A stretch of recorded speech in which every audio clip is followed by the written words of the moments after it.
Assalamu alaikum, арбаңыздар. Мен Атажан Мернис Қияс, мен журналистмін.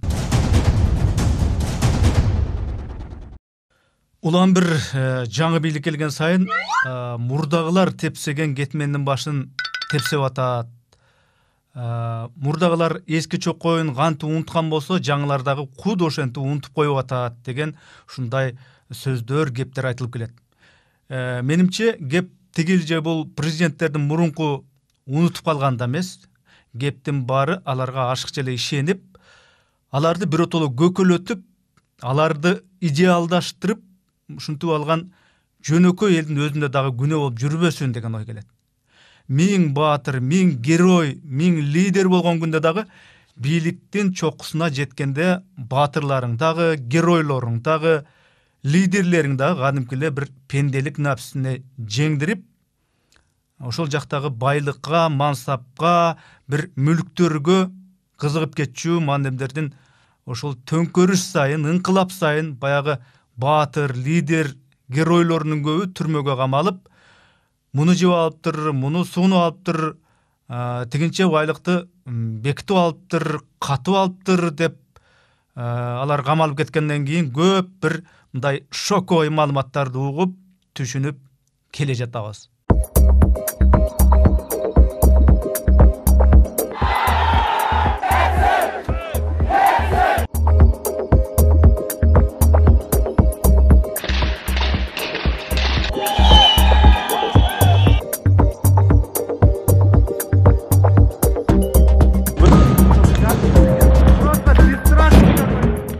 Eski чоқойду кетменнин башын унуттурбоо үчүн аны коом күн сайын эстетип туруш керек. Эмне менен? Албетте адилет сөз, ачык сын менен, ал сындарды маалымат каражаттары гана эмес, катардагы жарандар, активисттер, блогерлер, коомдук ишмерлер, мындай аттуу баштуу адамдар ачык айтып деп турганы жакшы. Кое туралы, убакыт берели, ишине көнүшүп алсын деген сөздөр бул менимче мындай жумшак айтканда жөн эле бир кошоматчылык.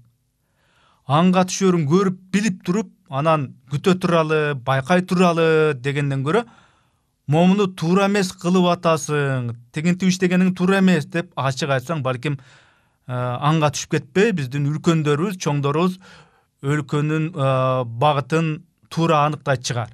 Же сөзсүз эле анга түшүп кеткенден кийин мен ошону билгем, сезгем, айтсам баары укмак эмес, укпай коюшкан деп баарыбыз өзүбүздү мындай Нострадамус болуп чыга келишибиз керекпи түштөн кийин. Соңку учурдагы коомдук социалдык маанайга караганда, кырдаалга караганда, учурдагы бийлик тепсеп жаткан кетмендер бир топ. Мисалы, улуттук коопсуздук демиш болуп, мына колунда тыңшоочу аппараттар менен бийликтин оппоненттерин, каршылаштарын, кээ бир активисттерди, юристтерди, саясатчылардын телефон сүйлөшүүлөрүн мындай жашыруун тыңшоо, ушуну мисалдатсак болот. Реформа партиясынын лидери Клара Сооронкулова Ички иштер министрлиги жыл башынан бери жүздөгөн адамдардын телефонун тыңшап келгендигин Facebook баракчасына жазды. Алардын арасында оппозициялык саясатчылар, активисттер, юристтер бар. Дастан Бекашев, Адахан Умаров, Нурбек Токтакунов, Канат Исаев, Рита Карасартова, Темирлан Султанбеков, Клара Сооронкулова, Сания Токтогазиева жана башка адамдардын сүйлөшүүлөрү тыңшалган. Тыңшоого макулдук берген токтомду 1-май район сотунун судьясы Чыңгыз Бердимуратов чыгарган. Токтом октябрь окуяларындагы башаламандыкты териштирүү максатын көздөгөнү менен тизмеде ал окуяларга тиешеси жок мамлекеттик саясатка карата дайым өз оюн, позициясын ачык билдирип келген дагы жарандар жүрөт. Алардын жеке жашоосундагы маалыматтарды тыңшоо эркин, өз алдынча ойлонгон адамдарды куугунтуктоого кирет деп жазган Клара Сооронкулова. Былтыркы октябрь окуяларындагы кырдаал боюнча Ички иштер министрлиги бир катар саясатчылардын, депутаттардын, активисттердин телефонун тыңшаганы боюнча 2021 жылдын 9 сентябрында парламентте Ички иштер министринин орун басарына суроо uzatышты. Нурадыл Мадеминов, Жогорку кеңештин депутаты. Мага октябрь окуялары боюнча кылмыш иши козголгонбу? Телефону тыңшалгандардын арасында мен да бар экенмин. Мен октябрдагы окуяларга катышпасам, митингчилерге кошулуп аянтка барбасам, анан кантип ал тизмеде жүрөм? Дастан Бекешев, Жогорку кеңештин депутаты. Мыйзам боюнча депутатка кылмыш иши ачылганда гана телефон сүйлөшүүлөрүн тыңшоого мүмкүн. А кылмыш ишин ачуу үчүн оболу баш прокурор депутаттын кол тийбестик укугун алынуусун сурап парламентке кайрылышы керек болчу. Эмне үчүн тыңшалгандардын ичинде октябрь окуяларына тиешеси жок. Мурда конституцияны, референдумду сындап келгендер да жүрөт. 5-октябрдагы окуялар болгон үчүн президент азыр бийликте отурат. Октябрда аянтка барбагандардан тыңшоого алынып, депутаттык статусту бузууга эмне негиз болду? Акаевдин, Бакиевдин, Атамбаев, Жээнбеков ушулар башкарып турган жылдардын баарында алардын оппоненттери какшап келишти. Бийлик тыңшоочу аппараттары менен оппозициянын оппоненттеринин мындай сүйлөшүүлөрүн тыңдашат экен. Бул эң туура эмес. Бул демократияга каршы келген көрүнүш дешип. Эми кандай ошол эски оор менен азыркы бийлик дагы ооруй баштады дешке болобу? Ошол кетмендин башы дагы тепселип атабы? Эски чокой жыттанган сыноолордун бири бул шайлоолор. Буга чейинки президенттердин дээрлик баарын мындай жыдыткан, жеңилткен фактор дал ошол бурмаланган таза өттү, укмуш өттү деп жеңишинен арганда жылжытмалар аркылуу аман эсен өткөрүп алган шайлоого окшошмуш эткен жайлоолор. Бул бийликтин дагы башына ноябрдын этегинде ошол сыноодон өтүү тагдыры турат. Эми ооба бир караганда азыркы төбөлдөр ачык, таза, тунук шайлоо өткөрүүгө колунан келишинче аракет жасагансыйт. Мыйзамдык жактан, техникалык жактан баарын өзүнүн орду менен тыпыйта бүтүрүп, шайлоого болгон ниети мындай тазадай туюлат. Ишеним көрсөтүп колдоңуңуздарга чоң рахмат. Мен ойлойм, азыркы Борбор шайлоо комиссиянын курамы бардык аракеттерди мыйзамдуу, демократиялуу, эркин, анык шайлоо өткөрүүгө жумшайт. Бир мандаттуу шайлоо тартиби 5% босого чеги бул жолку парламенттик шайлоонун мындайча айтканда сөгүн агарта турган мындай формалдуулуктар болгону менен ушулар шайлоо кандай өтөт, бийлик ага ачыкчы, жеңишинен кандай таасир этет, натыйжада парламентке кандай кишилер, кандай күчтөр келет, мунун баары азыркы бийликтин келечектеги тагдырын ары же бери кылып салчу бир факторлор болуп берет.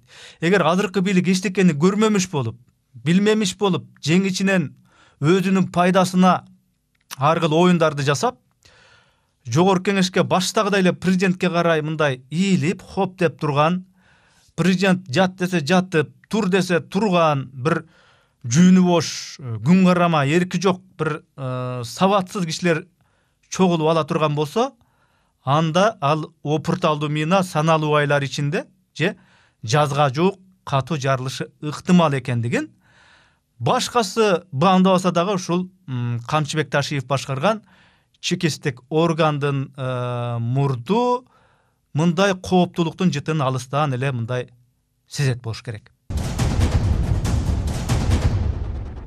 Эски бийликтер унуткан эски чокой кокустуктарынын дагы бири бийлик ишине кыйыр түрдө бийликтеги адамдардын мисалы аялы, уулдары, кыздары, акасы, укасы, байкеси, иниси, шопурлары, жан сакчылары, классташтары, курсташтары, тааныш тууныштарын атайлап же байкабай аралашып кетүүсү бийликке.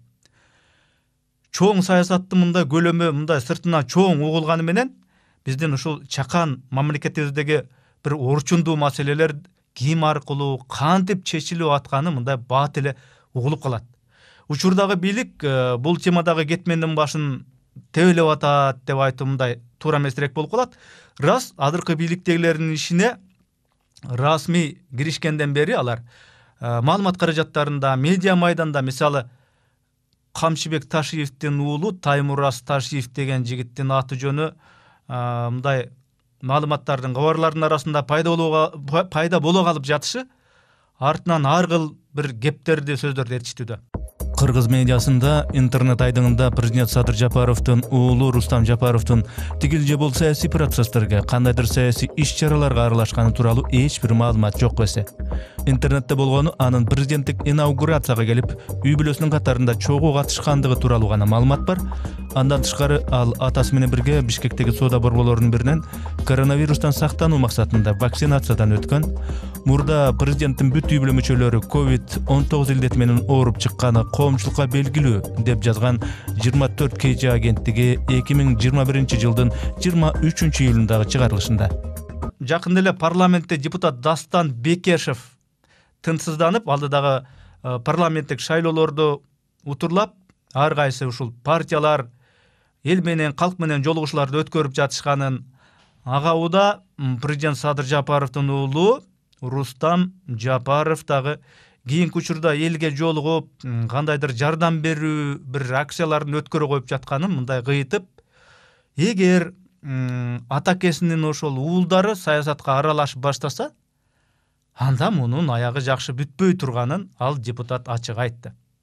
Кандидаты встречаются в кофейнях, вот в бишкекских кофейнях очень много кандидатов различных можно встретить, много желающих пойти на парламентские выборы. У партии пока есть еще месяц для того, чтобы определиться со списком кандидатов от партии и еще от одномандатных округов. И также такие же встречи проводит сын президента Рустам, хороший, замечательный парень. Но вот он может все испортить своему папе, и это очень будет печально, потому что у нас есть уроки прошлого, когда два президента занимались такими вещами. И я надеюсь, что сам президент отругает за это и прекратит все эти поползновения, потому что однозначно это плюсы не прибавит ни стране, ни его семье. То есть этот вопрос в любом случае будет подниматься, и я так думаю, что все-таки на семейном совете они примут очень мудрое решение, что сыну не надо создавать вот эту политическую платформу. Он вряд ли сам войдет в список, но пытается сорганизовать. Вот многие депутаты об этом говорят, кандидаты тоже говорят, будущие. Кыргызстан маленькая страна, на самом деле мало чего утаишь здесь. Эгер бийликтеги номер 1, 2, 3 кишилердин уулдары чынында эле саясатка аралашып баштары анык болгон болсо, мунун аягы эмне менен бүтөрүн 30 жыл ичинде кыргыз көргөн. Үч төңкөрүштү баштан кечирген Кыргызстандын шартында кокус уулдар бийликке аралашып кетчү сценарийдин аягы мындан ары деле мурункудан башкача болушу мүмкүн эмес. Эгер ошенте турган болсо. Андыктан бийликтегилердин уулдары менен кыздары, жубайы, тууган туушканы ар бир кадамын ойлоп таштаганы жөндү. Тууганы сиз айткандай же атасы бирөөсү бийликке келгенде эле ол дагы бир жакка умтанам деп атпайсызбы? Ошондо менде оно жок. Мени болсо бирөө келип назначать эткен эмес. Мени эл колдоп берди. Эл колдоп берди, ошо элдин үмүтү менен отурам. Келтем, Кудай кааласачы, келип биз иштейбиз. Жалал Абад шаары боюнча эң көп голосту мен алдым, мен участкам алды. Бизде улуу урматтуу Садыр Нуркожоевич менен Камшчыбек Кыдыршаевичтин уулдарынын көзү бир башкача күйүп турат экен. Мындай бир курч тиктеген көздөрдөн келечекте болочокто президент, өкмөт башчы, спикер, эң эле болбоду дегенде депутат чыга турган дешип, комплимент, мактоо айтып чыкчулар бизде толтурат. Ошондой пакталуу сунуштарга чындап эле ишенип алып, мен уулум ушу жаштайынан эле бизнеске шыктуу, табиятынан таланттуу, жөндөмдүү болсо мен эмне кылайын, кантип тыймак элем дешип, азыркы саясаттагы эки дос мурункулар тепсеген кетмендин башын мына ушундайча тепсеп, уулдарын саясат үчүн садага чаппаса экен деген бир ак тилек бул. Алар азыр бийлик менен элдин ортосундагы мындай тоскоолдукту алып салып, эл менен жакын болууга колунан келишинче аракет жасап жатышкан сейт. Бийликке келер менен өздөрү бир кезде ашып өткөн темир тосмону Ак үйдүн айланасынан таптакыр алып салышканы бул эмне деген эрктүүлүк. Бирок соңку кездеги мындай тыюулар, камоолор, мамлекеттик маалымат каражаттарындагы баягы мурдагыдай эле мындай бир жактуулук, бир беткейлик көрсөтүп аткандай, демократиянын деңгээли, ачык жарандык коомдун абалы темир тосмонун бар же жок экени менен өлчөнбөй тургандыгын мындай далилдеп атат. Учурдагы бийлик Ак үйдү курчаган темир тосмону мындай символикалуу түрдө алып салганы менен сөз эркиндиги, ой эркиндиги маселесине келгенде негедир темир тосмонун ордуна пахталуу тосмо менен оронуп алышкандай туюлат да. Эми бир ушу чымырканып аракеттенип ошол пахтадан турулган эгоисттик заборду тосмону ордунан алып салышса, коомдун өнүгүшү үчүн бир чоң бир сооптуу иш, чоң жардам кылган болор эле. Аман болуңуздар, өлкөбүздө тынчылык, бейпилчилик болсун. Саламатта калыңыздар.